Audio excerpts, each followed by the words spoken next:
David reviewed his troops and appointed commanders of thousands and of hundreds over them.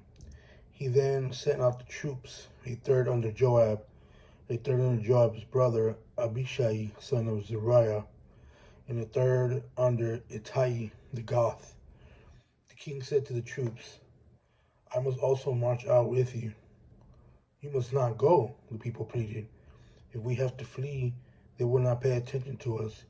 Even if half of us die, they will not pay attention to us because you are worth 10,000 of us. Therefore, it is better if you support us from the city." "I will do whatever you think is best," the king replied. So he stood beside the city gate while all the troops marched out by hundreds and thousands. The king commanded Joab, Abishai, and Ittai, "Treat the young man Absalom gently for my sake." All the people heard the king's orders to all the commanders about Absalom.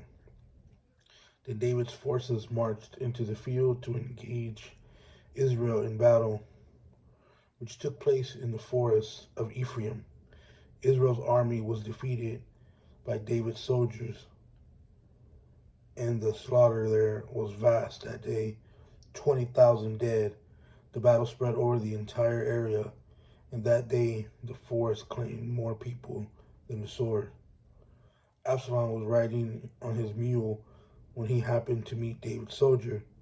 When the mule went under the tangled branches of a large oak tree, Absalom's head was caught fast in the tree. The mule under him kept going, so he was suspended in midair. One of the men saw him and informed Joab. He said, "I just saw Absalom hanging in an oak tree." "You just saw him?" Joab exclaimed. "Why didn't you strike him to the ground right there?" "I would have given you 10 silver pieces in a belt." The man replied to Joab, "Even if I had the weight of 1,000 pieces of silver in my hand, I would not raise my hand against the king's son. For we heard the king command you, Abishai and Ittai, protect the young man Absalom for me. If I had jeopardized my own life, and nothing is hidden from the king, you would have abandoned me." Joab said, "I'm not going to waste time with you." He then took the 3 spears in his hand and thrust them into Absalom's chest. While Absalom was still alive in the oak tree, 10 young men who were Joab's armor bearers surrounded Absalom, struck him, and killed him. Joab blew the ram's horn, and the troops broke off the pursuit of Israel because Joab restrained them. They took Absalom, threw him into a large pit in a forest, and raised up a huge mound of stones over him, and all Israel fled, each to his tent. When he was alive, Absalom had taken a pillar and raised it up for himself in the king's valley, since he thought, "I have no son to preserve the memory of my name." So he named the pillar after himself. It is still called Absalom's monument today.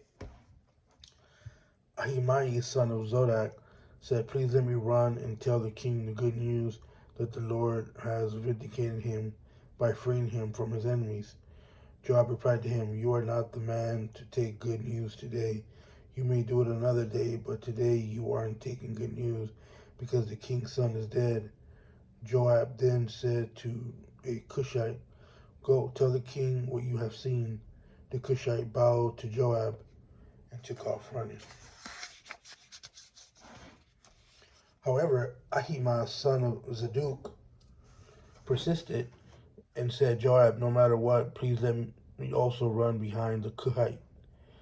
Joab replied, "My son, why do you want to run since you won't get a reward?" "No matter what, I want to run." "Then run," Joab said to him. So Ahimaaz ran by way of the plain and outran the Cushite.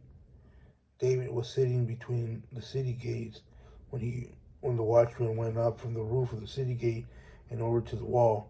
The watchman looked out and saw a man running alone. He called out and told the king. The king said, "If he's alone, he bears good news."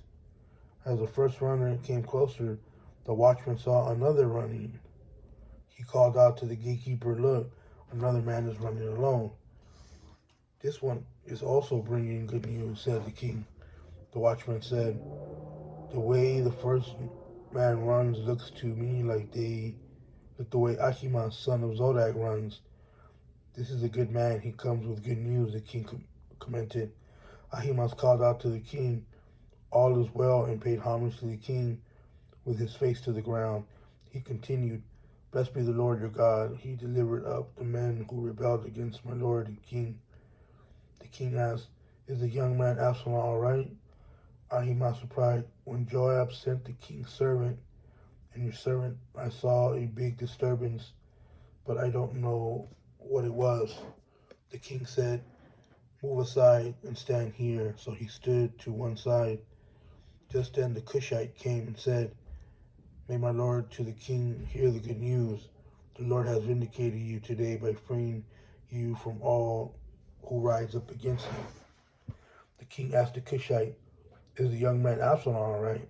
The Cushite replied, I wish that the enemies of my lord the king, along with all who rise up against you with evil intent, will become like that young man. The king was deeply moved and went up to the chamber above the city gate and wept. As he walked, he cried, my son Absalom, my son Absalom, if only I had died instead of you, Absalom, my son, my son.